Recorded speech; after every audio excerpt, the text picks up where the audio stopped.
Welcome to the Midwest Blitz. It's college football comfort food for the Midwest soul. Now, here are your hosts, Coach Drew and Big Nick. Welcome to another edition of the Midwest Blitz. It's Coach Drew and Big Nick. Yeah, yup. So we're going to go over the first round of the college football playoffs, which I found exciting. A couple of the games weren't as good as maybe we liked them to be, but after we go over Alabama and their takedown of Oklahoma, and after we go down Oregon beat James Madison, Miami taking down Texas A&M, which in my opinion was the best game of the weekend. And then, of course, let's not forget Ole Miss sacrificing Tulane to the grave of G5 college football playoff opponents. We will talk about playoff games from last weekend that maybe you didn't watch, and then we'll preview other ones. But we know that you're here for the college football playoff. We're going to lead off with Alabama at Oklahoma. And I'm going to tell you this, Coach Drew. You know that I bet the Tide -1.5 on the road. Then you also know that I bet the Tide +1.5 when the line shifted. And I'm telling you this as sure as I'm sitting here. Alabama was never in danger of losing this game, in my mind, as a bettor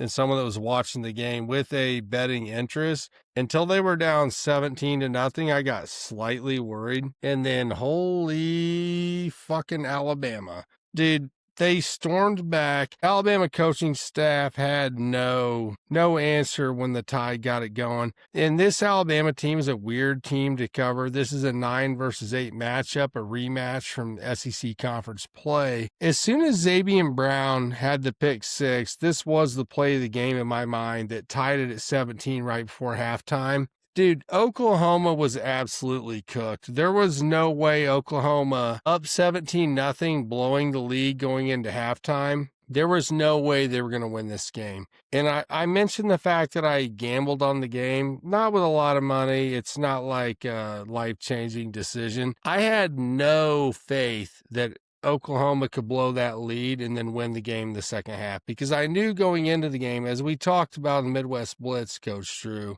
that Oklahoma should have never won this game the first time. Alabama lost the turnover battle. The first game had 3 turnovers, and Alabama outgained Oklahoma basically 2-1 in total yardage the first game and lost by 2 points. And so that was my basis for thinking that they would win on the road at Oklahoma. Although I will say, Coach Drew, I watched College Game Day, and the environment at Oklahoma and all the things that they did, including inviting 50 Cent there to do a live rap based off of Alabama's hard to kill motto that they've been living by. Like, that was really cool. And the environment was incredible. Once that game was tied at halftime, Oklahoma was screwed. They could not score. Their offense was too lacking. They are a one-dimensional team. They have been all year. And I got to say this, Latsier Brooks for Alabama was the offensive player of the game. The freshman had 2 touchdowns.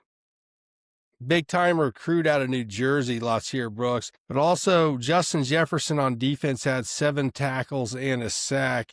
Oklahoma, they jumped out to the lead, but then once the game settled in, they really were never in this game again once it got tied. I never felt threatened that Oklahoma would win the game once it got tied. It was the thing that I said going into the game, Coach Drew, was that Oklahoma was so one-dimensional and that they had no chance to win without Alabama losing the turnover battle. And it really came true. I'm looking at Nick Saban had to pick Alabama. Timestamp this. This might not be good. Oklahoma deserved to make the college football playoff because they had the road win at Alabama. So I give them full credit for that. I'm not saying that Oklahoma wasn't a legit playoff team, but I knew that without winning the turnover margin, they weren't going to beat Alabama. And Alabama's a weird animal when it comes to football because they can't run the ball. They didn't run the ball well in this game, and they're not going to run the ball well in the Rose Bowl against Indiana. But somehow they manage time of possession and they move the chains and they do things that one-dimensional offenses don't normally do, which is hold the other team out. I guess Alabama really is a defensive football team, And they talked about Ty Simpson all the time. And Ty Simpson is a terrific quarterback. How does Ty Simpson operate with no running game? Maybe Ty Simpson deserves more credit than anybody has given him in this respect. Now, look, Ty Simpson, quarterback, Alabama, SEC player, very good SEC player. So he gets a lot of media attention. But I want to give Simpson credit for this, that he operates the offense, and then oftentimes throughout the season, they win time of possession when they don't run the ball well. But Brent Venables suffers, in my opinion, an embarrassing loss by blowing this lead. And it was a fun game to watch, but it was a weird game to watch because some people may have given up on Alabama when they were down 17-0. But I was sitting on my couch counting my money until they were down 17-0. Then I worried for a few minutes, and then Alabama scored, and I'm like, nah, we're good. I really never thought Alabama had a chance to win this game. Coach Drew, you have thoughts on that? Yeah, so going back to when Oklahoma was up 17-0, ESPN Analytics had them at a 90% win chance rate. I mean, that's a really, 90 to 10, I'll take that any day of the week. But you said you weren't nervous, which is interesting because right after they scored, it flipped to 21.2 in Bama's favor of ESPN predicted PI, which is really high if you think about it, to 17 to 7 when you're looking at the numbers, you're breaking it down.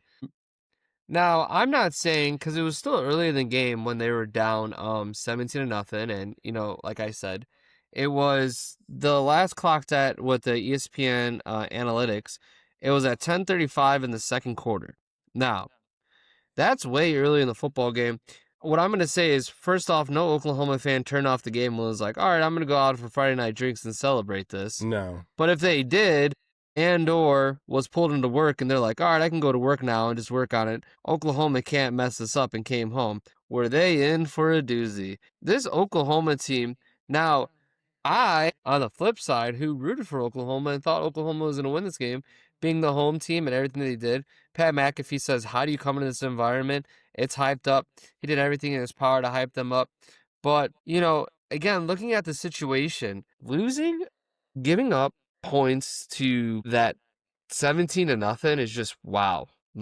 That's crazy, isn't it, Nick? So what I understood going into this game, which is why I made the bet, and if you guys watched the Midwest Blitz, you saw my breakdown preview where I talked about how the last game turnovers were the difference for Oklahoma. Alabama didn't turn the ball over on Friday night, Coach Drew. They took care of the football, and it's a weird. Okay, so the strategy or the formula for winning the game is take care of the ball, run football, score. It's not get down 17-0 and then rely on defensive touchdowns. Alabama almost flipped the script from the first time they met, which was Oklahoma capitalized on a defensive score, special teams problems and all this. It's almost completely disrespectful. I'm not an Alabama fan. If I was an Alabama fan, this is what I'd say. It's completely disrespectful to Brent Venables and his staff that Alabama was comfortable to come in there knowing they can't run the football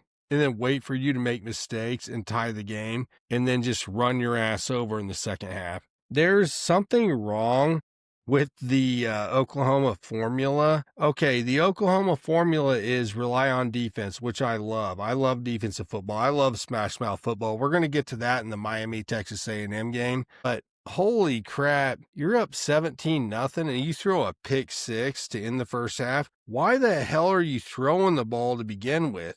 You're up 17-10. What's the right way to say this? It's going to sound bad no matter what. And I'm not trying to piss on the Sooners parade right now, but like you just piss your pants straight up. Why are you throwing the ball? Run it, run clock, go in to halftime with a lead. And once they didn't do that and the pick six happened, Xavier Brown won this game with that play for Alabama in my mind. There was no way Oklahoma had a chance after that. And that's how I feel about it. I know feelings don't produce numbers or whatever, but dude, Oklahoma was smoked at that point because they came out desperate. You should never be up 17-0 in a football game and feel desperate. Yeah, absolutely. I mean, I even I was going to text you. I was like, Nick, Oklahoma's up 17-0. How do you feel? But I was like, nope. Nope. We are not doing this. This is college football. You thought Crazier you were things going to be have happened. mocking me. Dude, I wasn't even that worried. I was slightly worried at 17-0, but I was like, they're fine. Now, I'm not. Now, you might see some gray hairs in here. There might be. I'm not as a young dog as I used to be. This is older dog. I know not to say that, especially to Bama. Now, I will say this. This is still not your Saban's Bama, because Saban's Bama never would have got down 17-0. But hey, it's still True. Bama. They won. So, I mean, take it as it is, right? Manage the game. Brent Venables can't manage the game. His staff can't manage the game. And I'm glad you brought up Saban. He's not my favorite human, but he is a great football coach. And he knew how to manage the lead and how to manage the clock, whether down or up. And Venables can't do that. I think that's a big time critique on why Venables is a very good coach, but not a great head coach. Why are you throwing?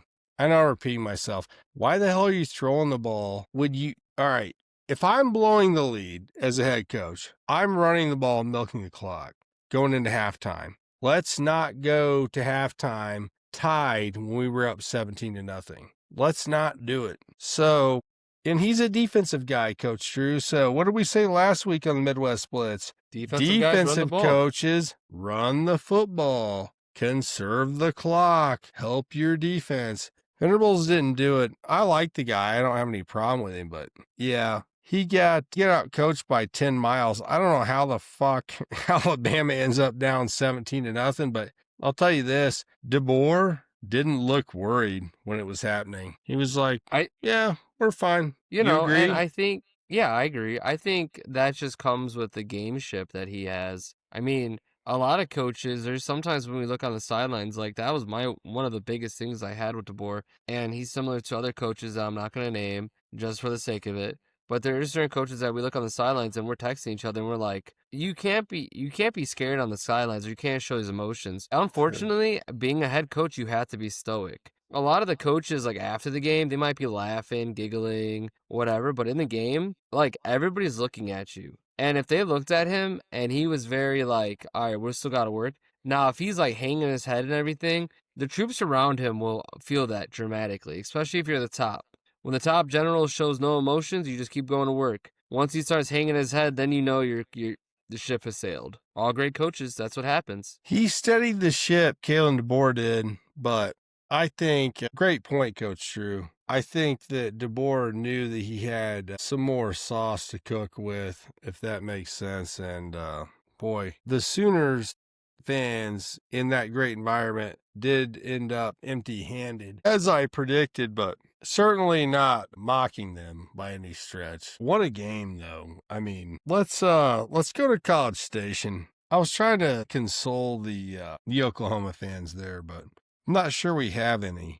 And the next game, as I did predict, was the game of the week. We had the number 10 seeded Miami Hurricanes against the Texas A&M Aggies at Kyle Field. Hurricanes on a road game stint in the college football playoff. Running the football is a mindset, Coach Drew. And the question about this mindset is who flinches first? And Texas A&M flinched first today at home. This was a great defensive slugfest. If you didn't enjoy watching this football game, you probably shouldn't be watching the Midwest Blitz. I'm going to tell you why Miami won the game. Miami passed the ball 20 times. Texas A&M passed the ball 40 times. This was a day that was very windy. It was hard for quarterbacks to throw deep. It was hard for field goal kickers to connect. This was very much a game of field position, discipline, and a fist fight. And in the windy day, it was an old school slugfest. Texas A&M let Marcel Reed down by throwing the ball too many times. They had success running the ball in the first half, Coach Drew. And then they hang Marcel Reed out to dry with 40 passing attempts. And some people thought maybe he was shaky in the pocket. Maybe his footwork was bad. Holy crap. If you had Ruben Bain and Akeem Mesidor breathing down your neck, and not to mention Scott, the defensive back, had 2 sacks. Dude, he was under fire the whole game. I have a lot of respect for Marcel Reed. I think he conducted himself well. He ended with 2 interceptions. But Marcel Reed played a hell of a football game. But the hero of this game is the Miami defense led by Ruben Bain, Hakeem Mesidor, and Keontae Scott that had 2 safeties. They were on Marcel Reed's ass all day.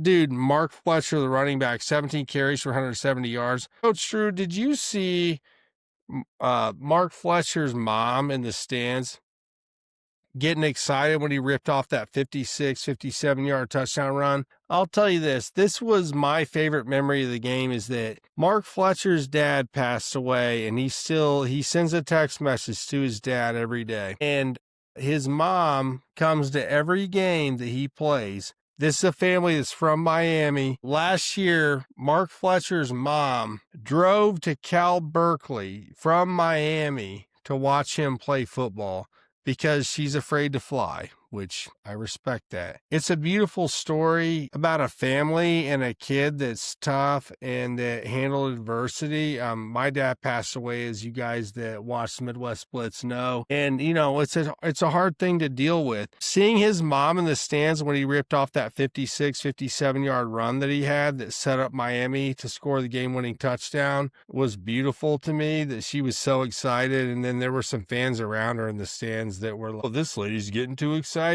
Well, if she's too excited, don't come to the fucking football game. That's my opinion. But so seeing Mark Fletcher's mom and hearing the story that Mark Fletcher, he eats oatmeal every game day because his dad told him that that's what he should eat on game day and all this. I love that. Mark Fletcher is an absolute dog. Seems like a great kid.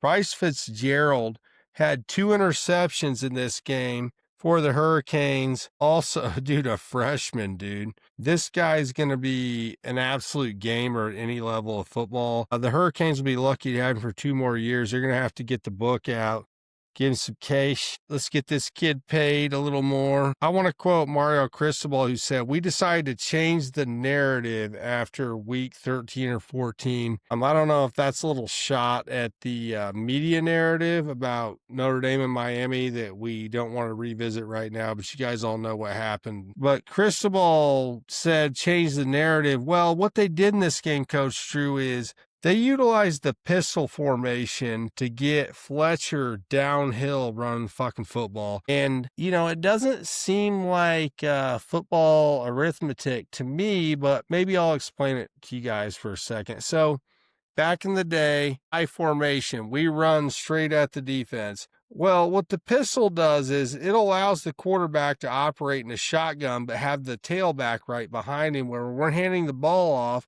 We got the big boy coming right at you, and that's Mark Fletcher. I think Fletcher is, he's the dude in this game. You're pounding the rock, Coach Drew.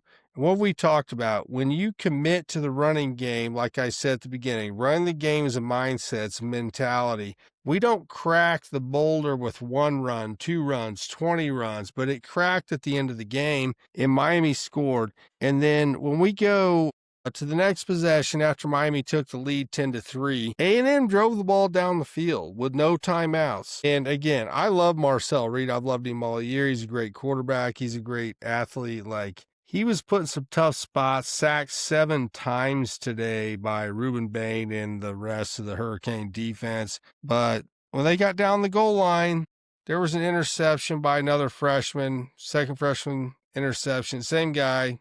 2 interceptions. I think, what do they say in baseball, Coach Drew? Pressure bursts pipes. Yep. And Miami put enough pressure on A&M that their pipes ultimately burst. And I don't think it's Marcel Reed's fault, but it was better coaching. And at the end of the game, Mike Elko, Texas A&M head coach, said, when asked, why'd you lose this game? He said, well, we lost because we got beat at the line of scrimmage. Well, let's go back to what we said a second ago. Well, why did you get beat at the line of scrimmage? Because you stopped running the football and put your quarterback in danger, under pressure. I thought Marcel Reed composed himself and did a great job in this game, considering that his coach didn't have the composure to continue running the ball and try to win the game. I think if you ask Mike Elko, and this is why Texas A&M lost, if you ask Mike Elko before the game, if we throw the ball 40 times, do we win this game or lose this game? He would have told you we lose this game. But for some reason, in the middle of the game, he either lost control of that or allowed his offensive coordinator to throw the ball more than he should have. They had success running the ball in the first half. So why the hell are you throwing the ball 40 times against the Miami Hurricanes defense with Bane Mesidor and Keontae Scott? Just, I think that Elko got outcoached in this game, Drew. I really do. Bane's going to be a top 5 Oh, yeah. pick upcoming season. Nobody liked me before I put on the mask. It's kind of like what we're looking at here. I mean, okay, think about it from the trenches perspective, right? We're trench guys. We like trenches. We like the trenches here on the Midwest Blitz. When you drop back in pass protection, there's a different way of moving your body than you are in a run protection.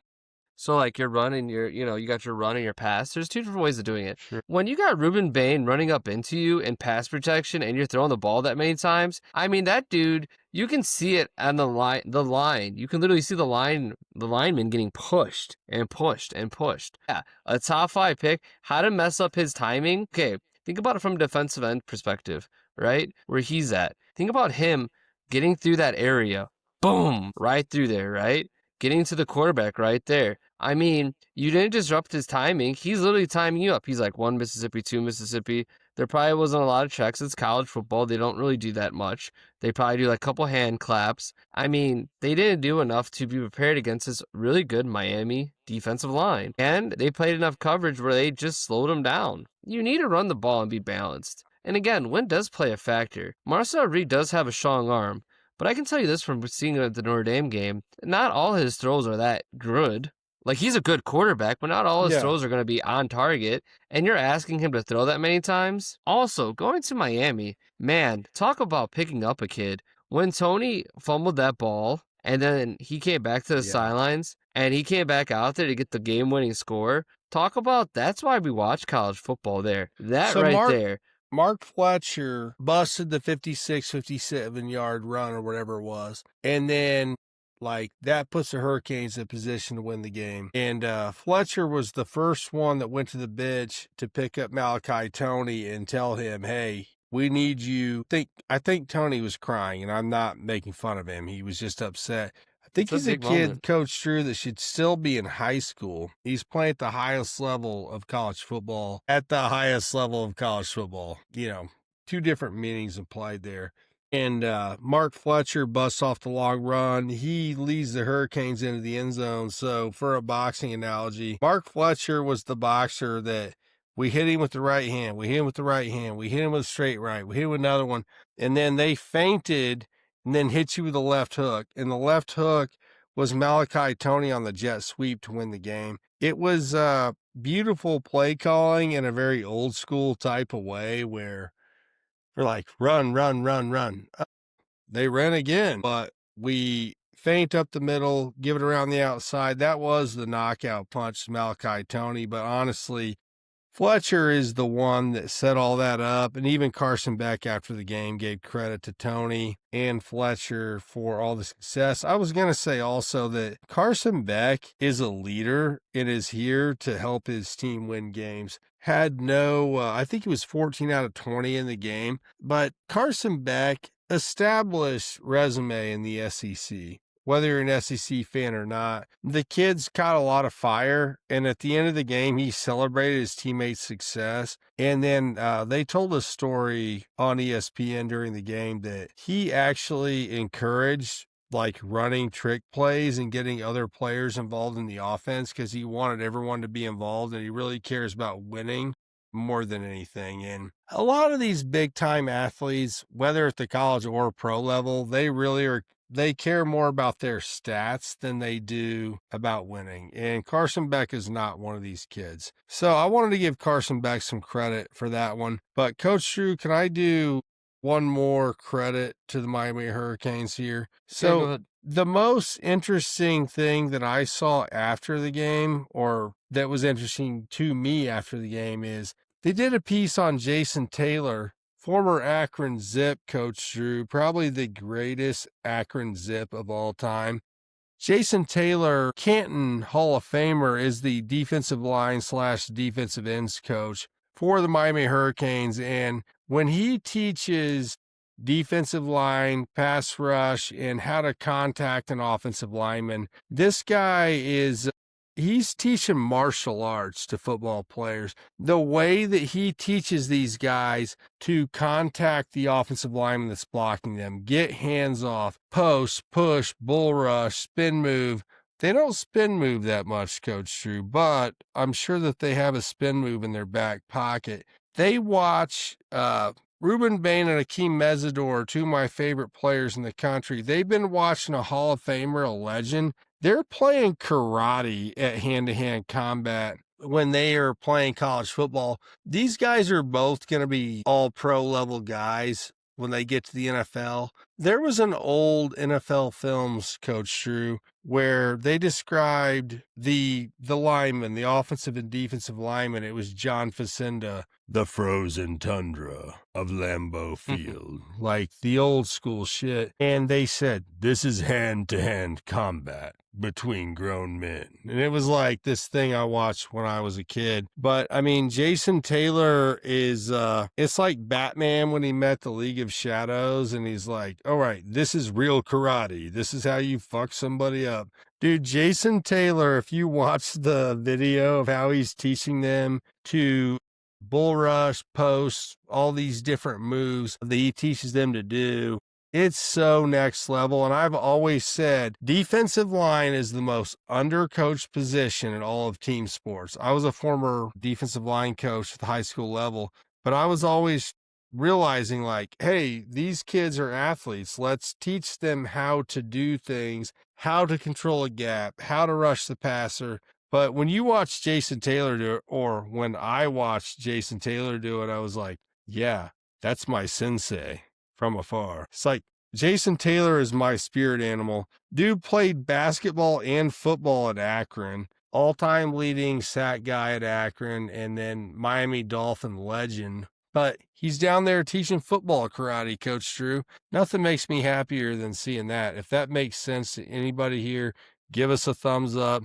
Dude, the way he was teaching it during the game, the segment they showed, I was like, holy crap, Jason Taylor is Batman. He is. Bane and Batman. Look at that. 2 DC references. That's Same scary. segment. It's scary, Coach Drew. It is. The next game's not as scary, though, that we have to cover. No, it's not. Well, it looks like we're going to head over to Ole Miss as Ole Miss hosted Tulane. Now, going into this game, we had Lane Kiffin. It's almost like I kind of like, since we're doing DC, it's like previously on Ole Miss. Lane Kiffin, why is our coach in a backyard parking lot leaving on a private plane? Sorry, kids, I gotta go get milk. Previously on Ole Miss football. I'll tell you this, the Ole Miss Rebels win 41-10 against Tulane, the Green Wave. We respect the Green Wave, but the Ole Miss Rebels said, we're not wearing baby blue anymore because Lane Kiffin loved wearing baby blue. And here on Midwest Blitz, we don't like Lane Kiffin. And down there in Oxford, Mississippi, they don't like his ass either. And I give the Ole Miss Rebels and their new head coach a lot of credit. Dude, come out here, dust the competition, play ball. We're going to get to the Oregon game here in a minute. Oregon went a little fun and gun, throwing the ball around the yard.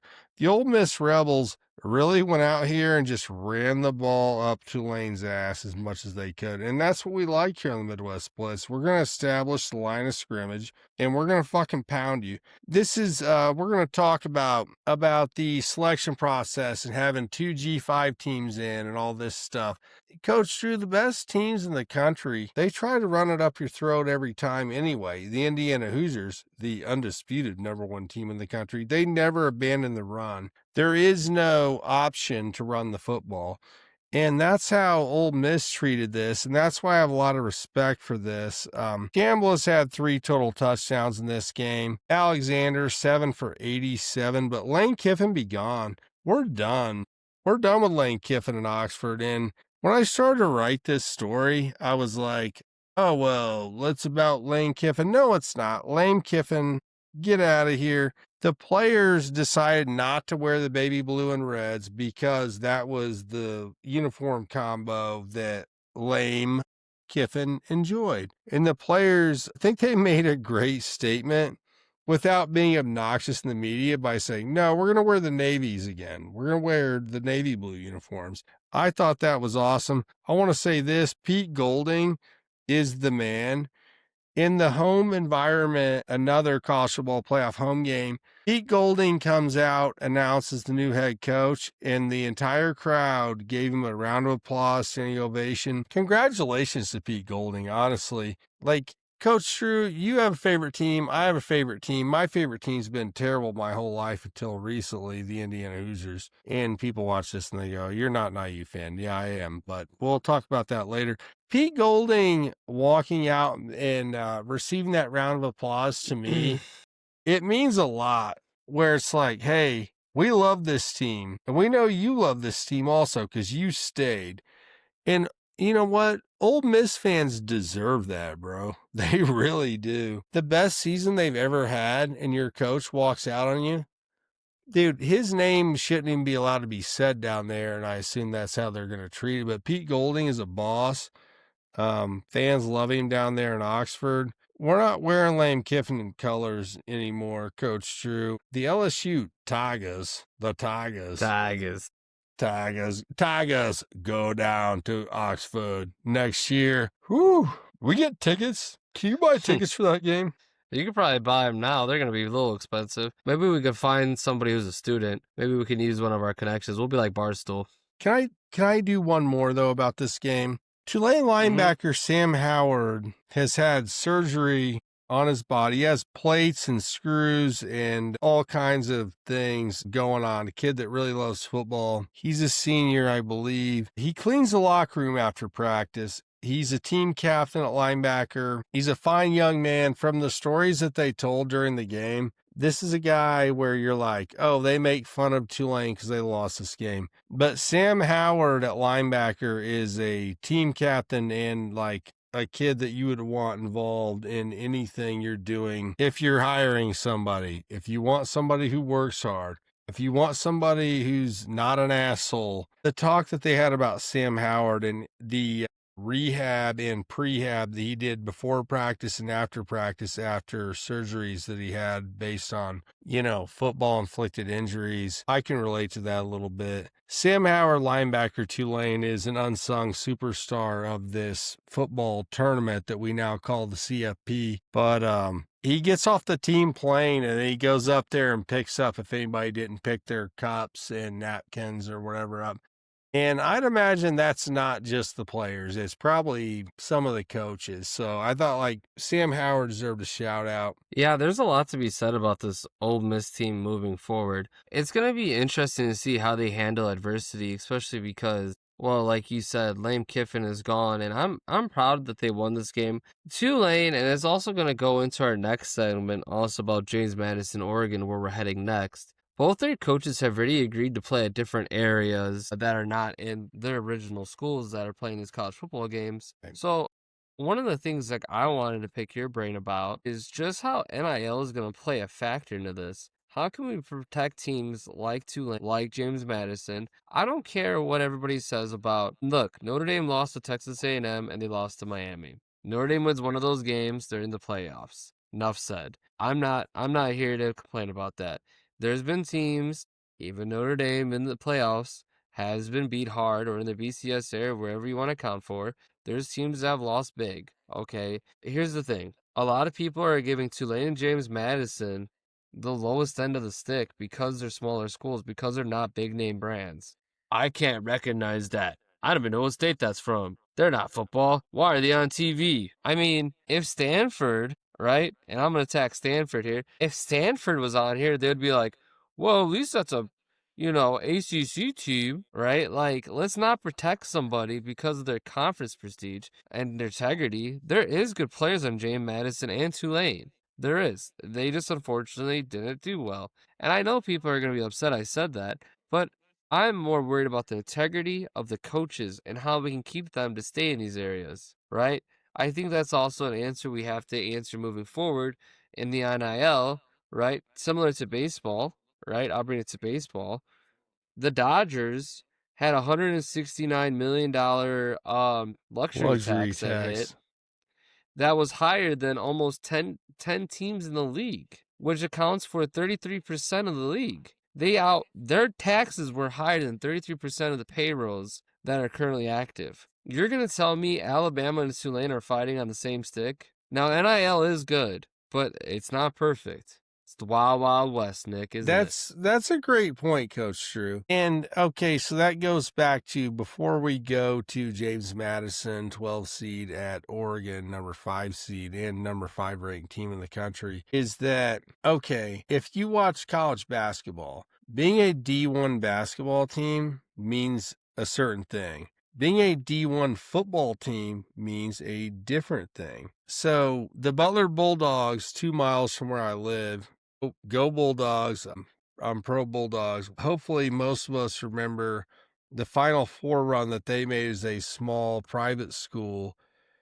In 2009 and 2010, they made the Final Four. The Butler Bulldogs football team is a 1AA or a FCS team, as opposed to James Madison is a small school, but they made the jump to FBS. Now, FBS means a football bowl series, and FCS means football championship series, which is antiquated. They need to go back to the 1A. 1A is Big 10, SEC, Big 12, ACC. It's big time college football as you know it. But so the teams like James Madison and Tulane that made the jump to FBS, football bowl series, which it's not a bowl. There's a tournament now. FCS meant there was a championship tournament. Now they're both playing a tournament.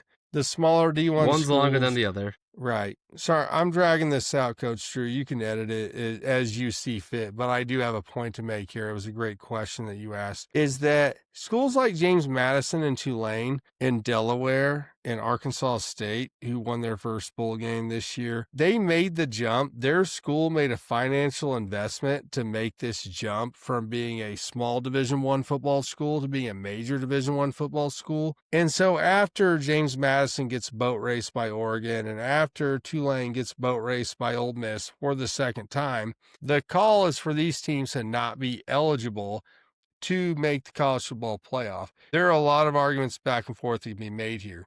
But my point is that these schools, a lot of them over the last 10 or 15 years, have made a financial investment to jump to be at this level. And that's why there was of the top 5 ranked conference champions make the pool. Okay, Duke won the ACC championship game.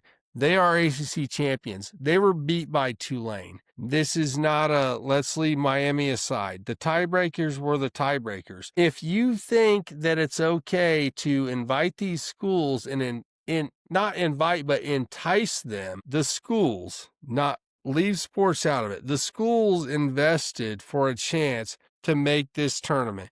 Just like the NCAA basketball tournament, these schools make money off of this. So now what the people that run college sports are the television people. That is who runs it. And if you're new to the Midwest Blitz, this is not a new conversation for us. Leave us a comment if you have questions. We're happy to respond to you. You cannot tell these colleges, these smaller schools that, hey, we invested to have a good team. Just like Kurt Signetti at James Madison, he lobbied to be able to participate in the tournament when he was undefeated in the regular season his last year there. You cannot entice these schools with monetary rewards and then go, oh, there's no chance for you to make it.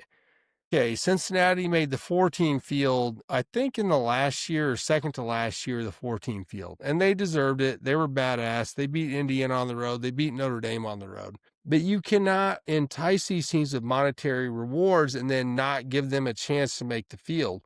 Which if you go to a no automatic bid system, pick the top 12 teams is what they say. If you do that, then the media powers that be, mostly ESPN, will say, well, we need 7 SEC teams. We need Vanderbilt to make it when they can't beat. I mean, Vanderbilt can beat a dead horse, but they can't beat a live horse. What is the chance that Vanderbilt or Tennessee or Michigan or USC could win this college football playoff if they were in the stead of James Madison or Tulane. They have the same chance. It's fucking zero. Those teams are not good enough to win this tournament. Notre Dame, had they been included, would have a chance, I think, to make it to the championship game. I don't think they would win it. I think Notre Dame was the best team that was not included. BYU got excluded for a conference championship game loss. I think that's kind of crooked, in my opinion.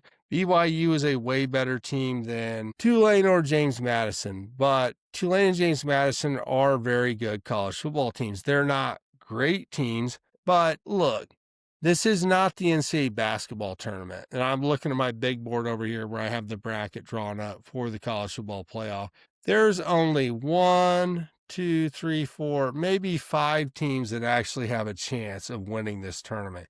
The other 7 teams might have a chance of upsetting somebody, but it's going to end up with Indiana, Texas Tech, Oregon, Ohio State, or Georgia at the end. And if I'm wrong, you guys come back at me in the comments when it happens. This is not a tournament where everybody has a chance to win. This isn't even the college basketball tournament where a 12 seed or a 13 seed or whatever has a chance to make it to the Final Four. It's all for our viewing enjoyment, and we hope that there's an upset. So, Coach Drew, if I've gotten too far off the tracks, you let me know. I No, don't know. you're right there. I don't know what the better solution is. And I talked to our friend Tyler before we came on the air, and we were contemplating, like, what is a better way to do this? I don't know what the better way to do it is, but I don't feel that the better way to do it is to just let the Big Ten and the SEC have 4 automatic bids. I don't think that's good. I don't think that putting Duke in, Duke got beat by Tulane. Would that have been better? I mean, the only resolution or observation that I was thinking about while you were giving a great analyzation to answer my question is, then why do we mix P4s and the G5s together? Why don't we just have a P4 tournament? I mean, okay, now where does that leave Notre Dame because they're independent? Does that force them to join a conference? Listen, I'm not going down that road, but that's, what we're trying to answer here. Because there has to be some separation, like how you said there's a FBS and FCS, right? These schools are coming from the FCS or in the G5s. Now, would we like to see a MAC team play in the playoffs?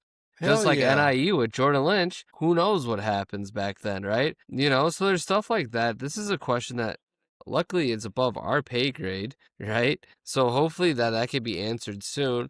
But again, going back to the integrity and to the original question at hand, how do we protect these coaches? That plays into the transfer portal, and then also goes into with Ole Miss situation. How do we prevent coaches from leaving to other teams? There's a lot of things to be answered. Because if you go back, and I just want to add this one last thing before we add to James Madison, who I thought got the shortest stick because they had to travel 3-hour difference to start at 10 o'clock their time. Yeah. Right? But I guess if you're in the tournament, you can't make excuses. You just got to go. But when Florida State lost, and this was right before they expanded, ironically, right before something changed, right? I'm not saying they're going to go 16 next year, right? That has been tossed around, right? But having said that, when FSU, who is undefeated, lost their quarterback, their starting quarterback, they were excluded from that four-group playoff, right? Correct. Ole Miss head coach left. Now, they beat Tulane, and I don't think the players should be penalized because their coach is leaving. But this is the same ideology and same factors that we have to include in our search for a perfect system that doesn't exist. What really, one of the options, and I don't even want to go down that because I really want to get to Oregon and James Madison, is a super conference, where they include only a certain amount of teams. But there's it's a lot. It's a lot of work. Again, hey, I'll tell you what, I got enough stuff going on the Midwest Blitz, and God bless, I love all you guys. But for me and Nick to figure out this problem, it's going to take more than probably this whole show. So we can go over to Eugene, Oregon to see what happened against James Madison. Can I hit the super conference idea real quick, and then we'll do the James Madison Oregon game? Yeah, go ahead. Okay, so this idea of a super conference, which will be Big Ten, SEC, and then whoever the television people perceive as the best ACC and Big 12 programs. My Indiana Hoosiers are the number one team in the country. If you don't understand it and you haven't watched them, they are the most well-rounded team in the country. Coach Drew knows this for a fact. I gave up on IU football right before they hired Kurt Signetti. It was a dark time in my life outside of sports fandom, the pre-Signetti area, the my father dying era. My dad loved IU football, and he never gave up hope. I did. And then as soon as I gave up hope, they hired Kurt Signetti. Pam Whitten and Scott Dolson, the AD and president, they hired the best football coach, the best coaching hire in the 21st century outside of Nick Saban, and pound for pound, the best coaching hire probably ever. We can debate that later. We'll do an IU show and we'll talk about this. But the Purdue Boilermakers, my hated rival in the Big Ten, they've been really good at football in the past. They're not right now. It would be really easy for me as an IU fan to shit on Purdue and be like, yeah, we're doing a super conference and you're not included. Fuck you. No, dude, that's not right. A lot of these schools, Wisconsin, Drew, we talk about Wisconsin all the time. Wisconsin's got a proud football tradition. The Clemson Tigers struggled this year. The LSU, they fired BK. Good for them. I'm not sure what they got is much better. We're going to talk about that at a different time, but you can, what's your super conference made of? The theory that I heard is 64 teams.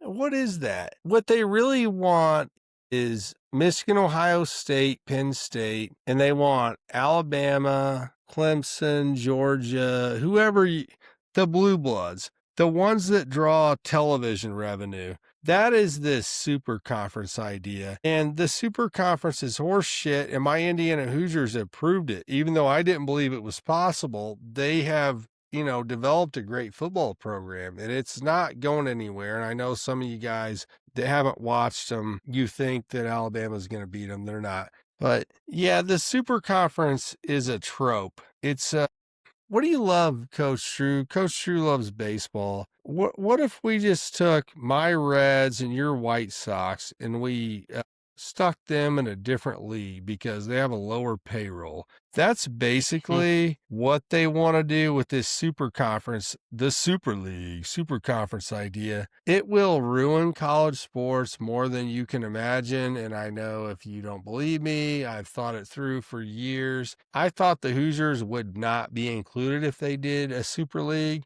because they didn't deserve it. Your team could be next. This should not be solely decided by television executives. It shouldn't. And it shouldn't be with people that aren't involved in the sport really and are just talking about it. I mean, at that point, I can be like, I want to make a league with team A, B, C, D that I like. Sorry that you don't like that. I mean, we're giving control to all these people. That's why it was cool to give players money. It was the right thing because the NCAA was corrupt. I agree. And they were taking a lot of money in. But then once you open the floodgates, guess what?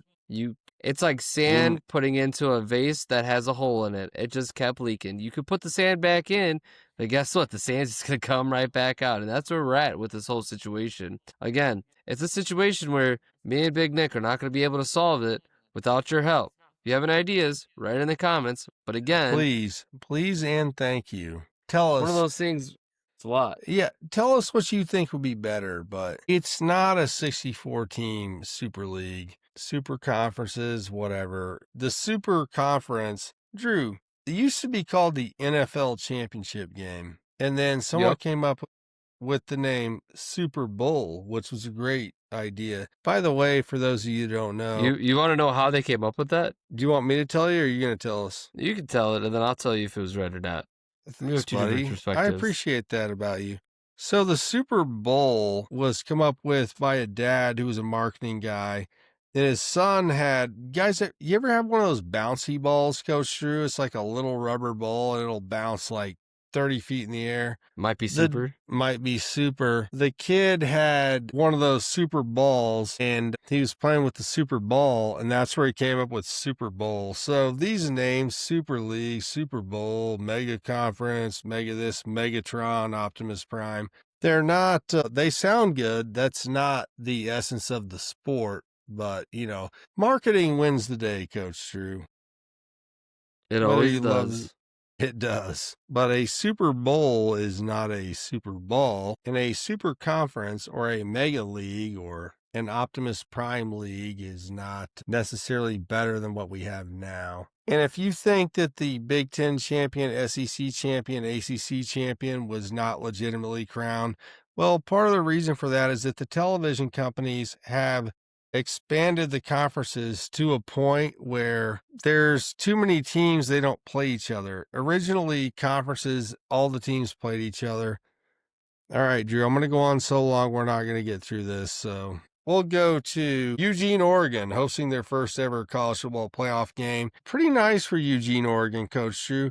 I consider Eugene adjacent to the Midwest, as this is the Midwest Blitz. I heard a lot of shit talking about the Ducks because they ended up giving up some points in the second half. The Oregon Ducks played solid first half of football. Solid is an understatement. They dominated. They were up so bad that even I turned the game off at halftime, Coach Drew. There is nobody in this audience that watches more college football than I do. Coach Drew knows that more than anybody. If anybody thought that wide receiver depth for Oregon was a problem, that was me. There is no problem in wide receiver depth. Dude, Dante Moore was slinging the ball around the yard like he was playing a JV team against the James Madison Dukes. Dukes versus Ducks, Coach Drew. How do we not capitalize on that? I take that as a personally shameful event for myself. But Dukes versus Ducks didn't work out too well for the Dukes. That's a really good one. But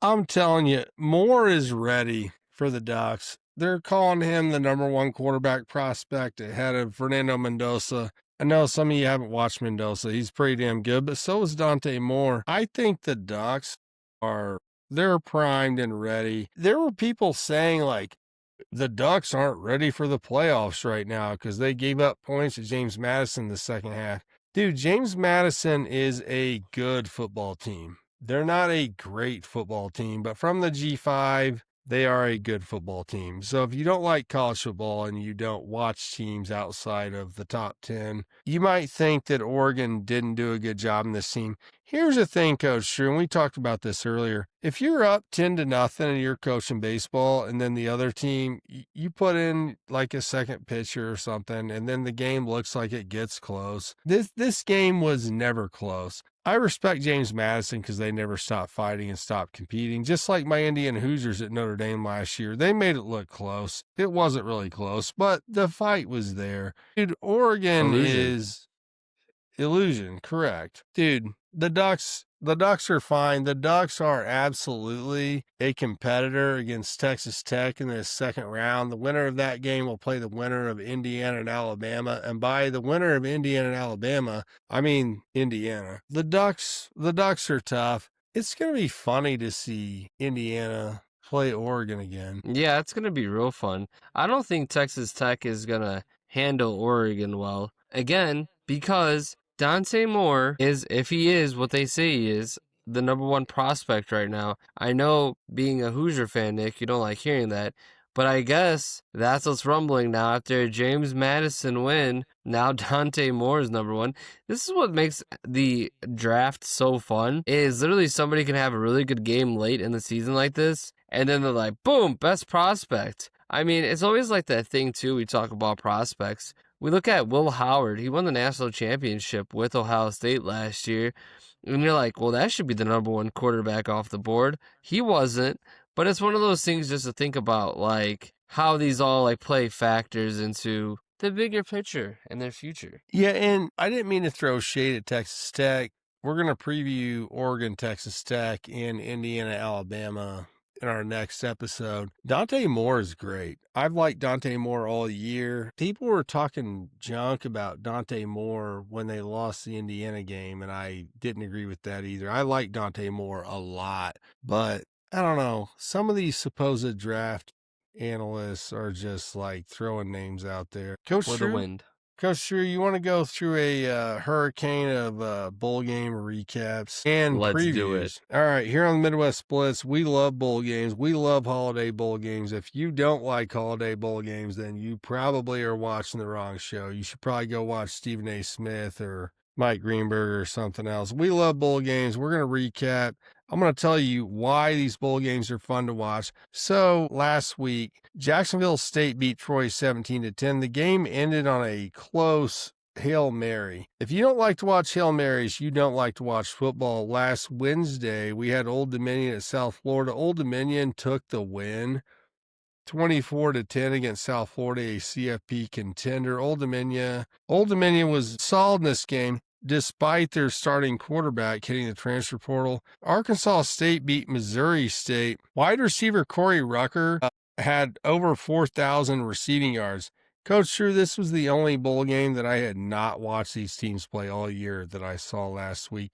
Corey Rucker, 4,000 receiver yards, will be in the NFL, mark my words, at least on a practice squad. And Jalen Rayner, NFL potential quarterback for Arkansas State, also can run, can throw on the run, and drops dimes. Kennesaw State got beat by our Midwest Blitz favorite, MAC champion Western Michigan Broncos. First time ever that Western Michigan won the conference title and won a bowl game in the first at the same time in 109 years of football. Also, I won that bet, -3.5 Broncos, 41-6, Coach Drew. Do you think I covered that bet? I'm just bragging a little bit. It's not prime time, but if you love football, it's a good time to watch these bowl games. Now, these are bowl game previews this week. The week of Christmas. Merry Christmas, Coach Drew, an early Merry Christmas, and to all the fans of the Midwest Blitz. All right, we're going to run these down. Monday the 22nd at 2 p.m., we have Washington State +2.5 against Utah State. Washington State's coach has left Washington State for Iowa State, hit the transfer portal, but the reason you should watch this game is you should bet Utah State -1.5. I certainly bet it. Tuesday the 23rd, the Boca Raton Bowl. Our Toledo Rockets versus Louisville +7. Head coach Jason Candle of UConn is headed to UConn from Toledo. Tucker Gleason is doubtful, the all-conference quarterback who led them to a victory over Pittsburgh last year in a bowl game. Chip Trainum and Junior Vanderas are potential opt-outs in this game. And so the reason you should watch this game is you bet Louisville -7. I think that is going to cover. Jeff Brom at Louisville is not fucking around, Coach Drew. If you ever watched him on the sideline, you know he's not fucking around. If you saw him at Purdue, then you know the same. His guys will be ready to play. Quarterback Miller Moss, USC transfer, is expected to play, and they will win that game and cover -7. At 5:30 on Monday the 22nd, we have Western Kentucky versus Southern Mississippi. Southern Mississippi +2.5. No opt-outs expected. Players will be hyped to play in this game. And Pro Football Focus has a 55% chance of hitting the under 57.5 in this game. The next one at 9 p.m. is UNLV versus the Ohio Bobcats. Our boys at Ohio, Coach Drew, we love the Bobcats here on Midwest Blitz. They hit a lot of covers for us earlier in the season. Brian Smith has been fired for banging an underclassman girl. I mean, let's just call it what it is. But defensive coordinator John Hauser is the interim head coach. The Bobcats have had a solid defense all year. I will say this about UNLV. Dan Mullen, former Florida coach, his team is fun to watch, but so are Bangura, the running back for Ohio, and Parker Navarro, run and gun. Bangura, definitely a guy you're going to see playing on Sundays, and Parker Navarro is Coach Drew's favorite player in the MAC conference. It'll be exciting, barring any opt-outs that we're not aware of yet, but I think that could be a shootout. That's a game where there's going to be trick plays, and I think it's going to be fun. Thursday on Christmas Eve, the Hawaii Bowl, Coach Drew. You know, we got in the Hawaii Bowl, we got Cal +1.5 versus Hawaii at 8 p.m. on Christmas Eve. I'm not sure what time that is in Hawaii, but Cal's coach was fired early in the year. Tosh Lupoi, the coach from Oregon, will take over as the head coach next year. Timmy Chang, Hawaii legend, and the Tokyo Toe, Kinsei Matsuzawa, are the story here for Hawaii. Two guys that love Hawaii, a kid that came from Japan, and Matsuzawa, the Tokyo Toe, who is an unanimous All-American at kicker for Hawaii. Kid that we love and that we covered earlier in the year in a non-conference game. But if you can't root for Kinsei Matsuzawa, and you can't enjoy Hawaii winning a bowl game after going 8-4 when they were supposed to finish like 3-9 or whatever, well, just stop watching football. The Warriors are 8-4 against the spread and 8-4 straight up. That's why I bet the UH Rainbow Warriors -1.5. They are going to wreck Cal in this game. It's a home game, Coach Drew. That's what we're here for in the Midwest Blitz. It's all this deep research that I do. Coach Drew, I have a great social life, and I spend it, looking at all these football stats so you guys can read them and enjoy them. So the day after Christmas, Friday, December 26th, the Central Michigan Chippewas will face the Northwestern Wildcats. Chippewas plus 10.5. This is at 1 p.m. on ESPN.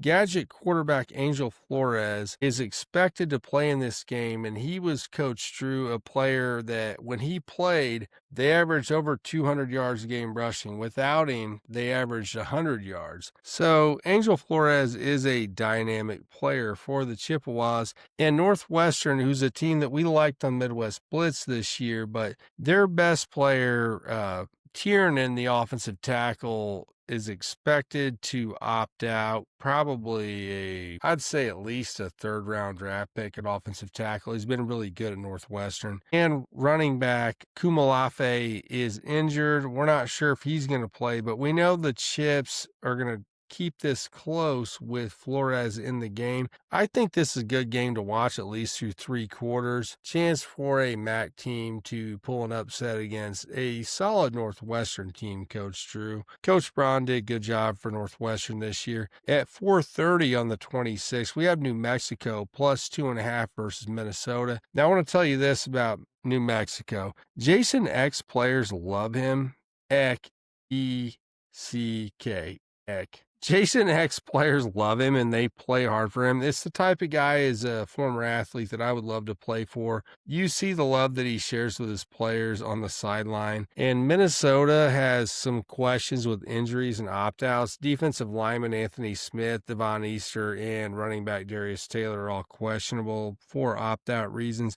I promise you, though, PJ Fleck is coming out gunning to get his 8th win of the season because that is a badge that they like to wear and that we like to represent here on the Midwest Blitz. I think that's going to be an interesting game. At 8 p.m., you have FIU versus Texas El Paso. Now, I hope we told you. We're telling you bowl games you should watch and ones that maybe you shouldn't watch. Florida International, FIU. Their top 2 quarterbacks have been injured the most of the last part of the year. This game should have been canceled for injuries and transfer portals. So I love bowl games, but I am telling you, don't stay up to 8 p.m. to watch FIU Texas El Paso. That's probably going to be a rough one. Same thing, Saturday, December 20th. Pitt versus East Carolina, another situation with coaching changes and injury portal issues. That's at 11 a.m. on the 27th. That's just Disney filling television time. All right, this is a slightly different one. At noon on the 20th, Penn State versus Clemson in the Pinstripe Bowl. Coach Drew, no team should put pinstripes on their uniform because they're in the Pinstripe Bowl. You agree with that, right? Correct. So most of the NFL talent in this game from these two teams that are underachieved, most of them are opting out. So the reason to watch this game is if you're a fan of these teams, you're curious what they're going to do next year, is you're going to see a lot of younger guys play that are still in the program. And, sometimes in the past, these are the games that become interesting because you might have a kid that hasn't gotten to touch the rock all year, or a kid on defense that hasn't gotten to play all year, and then they create some explosive plays, and that's where the hype starts for next season, especially between Penn State and Clemson. Penn State just got Matt Campbell. Kids that are staying at Penn State, like to see what they have to offer next year. This is my favorite one. Rocco Beck just entered the transfer portal, so we'll see if he goes to Penn State. 1 year eligibility. Dude, see? Rocco Beck to Penn State. I think that's a great idea. Saturday, December 27th, we have UConn plus 8.5 against one of my favorite teams, the Army Black Knights in the Fenway Bowl. If you want to see a team that doesn't have any opt-outs and is going to play their ass off, it is the Army Black Knights, favored 8.5 against Utah. Their coach left. Jim Moore Jr. left UConn. No shade against him, but if opt-outs are the reason that you don't like to watch bowl games, watch the Army Black Knights. They're about to beat UConn's ass. I got Army minus 8.5. We got at 2:15 on the 27th, we got Georgia Tech plus 4.5 against BYU in the Pop-Tarts Bowl. Coach Drew, if you don't want to see an anthropomorphized Pop-Tart on the sideline, then you're no fan of the Midwest Blitz, and I frankly don't want to be your friend. This is a good game. Most of the players are still going to be there. There's not a lot of opt-outs or injury situations that are new. Georgia Tech plus 4.5. This is a game with two great quarterbacks, Haynes King and Bear Bachmeier, the freshman from BYU, and two great coaches who are not leaving their schools. So I would expect a competitive game where you're going to see a lot of the starters and younger kids. They haven't gotten a chance to play a lot. This is definitely one to watch. 4:30, Miami, Ohio versus Fresno State in the Snoop Dogg Arizona Bowl. Coach Drew, how do you not want to watch the Snoop Dogg Bowl?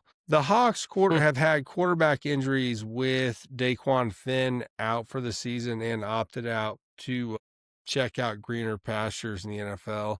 But Gotowski and Hessen have both played well since Finn has been out. Honestly, the offense hasn't lost much spark. And linebacker Jaden Pearson for the Fresno State Bulldogs has been a dog. For Fresno, 98 tackles, a kid that you want to see, NFL prospect. At 5:45, North Texas, ranked number 25 in the country, plays San Diego State. Both quarterbacks are out of this game for different reasons. Estermaker, the freshman quarterback for North Texas, who threw for over 4,000 yards, is at the transfer portal. Might be an Indiana Hoosier next year. We'll see what happens. We'll see. And Jaden Denegal are out. Denegal had surgery for an injury, but San Diego State is a conference championship game team in the Mountain West versus North Texas, who almost made the college football playoff. So these are two good teams that are both without a starting quarterback. So it's kind of like watching a team with two injured quarterbacks. I think it'll be a good game. San Diego State's +3 in this game. Virginia plays Missouri. So this is the Gator Bowl, Coach Drew, at 7:45. Number 19, Virginia, playing Missouri, who's lost Prabula. Bo Prabula, he's now a portal jumper, right, Coach Drew? We don't like that. We don't like that badge to wear, the portal jumper. Do they have that in the game, Coach Drew? You're a portal jumper now. Matt Zoller, his backup freshman, seen legitimate game time, though, has 4 touchdowns, 2 interceptions this season. I think this could be a really good game.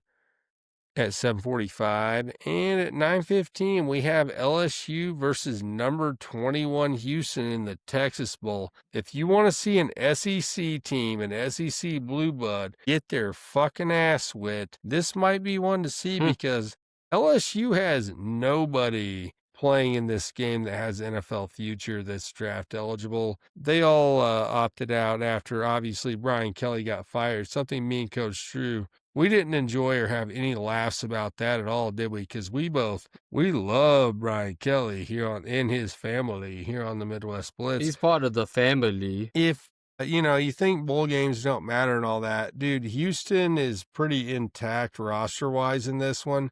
Hope you guys appreciate all the time I spent looking up transfer portal opt-outs and all this. Dude, Houston might beat the dog shit out of LSU, and that would be quite enjoyable from my perspective.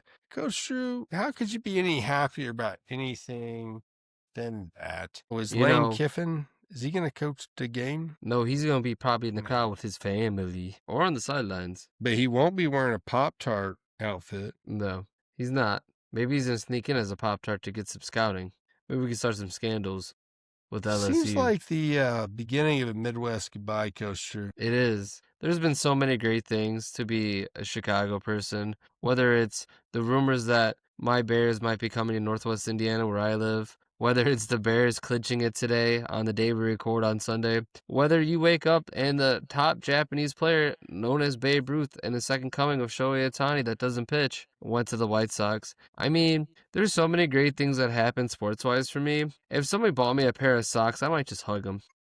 Because at this point, I don't give a shit. Hey, if you're Like still they say- here, you clap If they for say Coach on the Drew. field, like they Coach say on the Drew's having a field, good day. we Chicago. I paused and looked at you because you know what the final Yeah, words I'm are. not- I told you. Yeah, in I'm private not. I'm not Discord. saying that word. But you know, we from Chicago. If you know, you know. If you know, you know. They do know Coach Drew. All of our fans here on Midwest Blitz, they know how passionate we are about Indiana sports teams, about Chicago sports teams. And honestly, everyone in the Midwest, do you think PJ Fleck can pull this bowl game out without Anthony Smith, Devon Easter, and my favorite running back in the Big Ten that got under service this year? If you can row a boat, there's a chance. That's a great answer. Dude, the Ohio Bobcats, that's going to be a fun one. See, America, the more football you watch, the more you like to watch football. And the more Chicago The more Bears stories football, you can follow. that is, Coach Drew, that is the point, is that as we've done this first season of Midwest Blitz, I always loved football. And I thought, like, at the beginning of this, I was like, gosh, it's so hard to watch all this football and talk about it. And then I realized, no, it's not. Dude, all these kids have a story. All these coaches have a story. There's nothing more fun than following a team that you know about intimately. And there were teams like the Nebraska Cornhuskers, which, you know, their season ended with quarterback injury and a quarterback transfer, but it also ended with a re-signing of a good coach. And then, you know, I consider it a tragedy what happened at Michigan, whether you like Michigan football or not. But I have talked to Michigan fans, Nebraska fans, Illinois fans, Iowa fans, and I just love college football now. And I feel like this is a boyhood dream. Now I know more about college football, and I have more friends that watch college football. Whether you guys hate our guts or not, all your comments I do appreciate in some form or another. It has really been great. And we're coming down the home stretch in the college football playoff where I don't care if you don't like us. Just tell us what you think. It's been so fun to interact with all the fans this year, Coach Drew. I know I'm getting sentimental. I'm getting old, Coach Drew, so. Well, we have less than a month left of this year's football. And the window closes on, I believe, the 16th. So the transfer portal closes on the 16th. We'll know who's in the portal. I mean, it's going to be an interesting time. We're going to be covering that and letting you guys know and updating you guys as that goes on. A lot of good quarterbacks out there. Well, define good quarterbacks. I think they're people that we talked about or know about. There are. I think Messermaker from North Texas is a great kid that you would want on your team. Walk on, I believe, at North Texas, threw for over 4,000 yards. And then somebody will say, well, he's in the American Conference. Is he good? Dude, if you threw for 4,000 yards, you're pretty good. I mean, Mendoza came from Cal and won the Heisman at Indiana. I mean, that's almost as like crazy of a story that someone can write. Who could believe that? Now, Coach Drew, I'm going to say this. This is the Midwest goodbye, correct? So this is an open forum for me to just ramble until you kick us off the air, until my computer dies, which I have, yeah, we're getting down there. I want to say this. I told somebody last summer, they asked me, this is a baseball guy that doesn't know anything about football. And they asked me, how do you think Indiana's going to do this year? And I said, I think they're going to be pretty good. And they go, well, didn't they lose all their good players? And I said, well, no, they didn't. And I think their new quarterback might be better than their old quarterback. This guy looks at me and goes, okay. And I was like, you don't even watch football. Why are you saying this to me? Our fucking quarterback won the Heisman. Suck my dick, bitch. Fuck you. That's the LSU chant with Big Nick. And Big Nick, I think, cut out and left on that one. I think that was perfect. This is the Midwest goodbye with Coach Drew. See you later.